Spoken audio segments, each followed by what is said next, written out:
ఇది మగ పువ్వు ఫ్రెండ్స్. చూడండి, మగ పువ్వుకి వెనకాల కాకరకాయలు ఏటి ఉండవు ఫ్రెండ్స్. ఇది మగ పువ్వు, ఇదంతా మగ పువ్వు.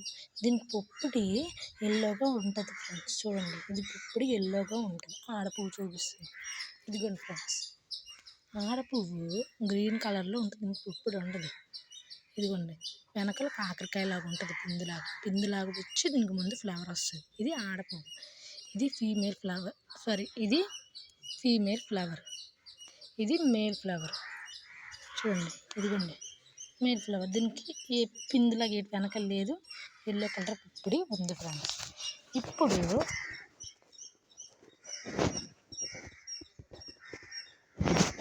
ఇప్పుడు దీన్ని తీసి మనం హ్యాండ్ పాలినేషన్ చేసుకోవాలి ఫ్రెండ్స్. ఎందుకంటే తేనెటీగలు అవి ఏటి రావట్లేదు ఫ్రెండ్స్, అందుకు మనం హ్యాండ్ పాలినేషన్ చేసుకోవాలి. ఈ పుప్పొడితో దీనికి కలపాలి ఫ్రెండ్స్. ఈ పుప్పొడి దీని మీద పడుతుంది ఫ్రెండ్స్. పడి ఇది ఫర్టిలైజేషన్ అయ్యి అప్పుడు కాకరకాయ మనకు కాస్తుంది ఫ్రెండ్స్. పూర్వంలో తేనెటీగలు అవన్నీ ఉండేవి, అవే పాలినేషన్.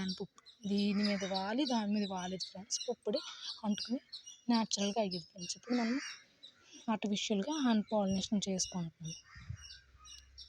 కాకపోతే దీనికి మనము ఎరువు వేసుకోవాలి ఫ్రెండ్స్. ఎరువు అంటే ఏటి కాదు ఫ్రెండ్స్, మీ కూరగాయలు చెత్త చెదారం, కూరగాయలు కడిగిన నీరు అవన్నీ ఉంటుంది కదా ఫ్రెండ్స్. అంటే కూరగాయలు వేస్ట్ కూరగాయలు కట్ చేసిన తొక్కలు, ఉల్లిపాయ తొక్కలు, అరటిపండు తొక్కలన్నీ దీంట్లో వేసాను ఫ్రెండ్స్. అవే నేచురల్ ఫ్రెండ్స్.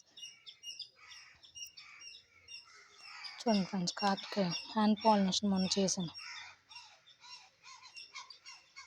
ఫ్రెండ్స్. నా వీడియోస్ చూస్తున్నాను కానీ సబ్స్క్రైబ్ చేయట్లేదు ఫ్రెండ్స్. Please friends,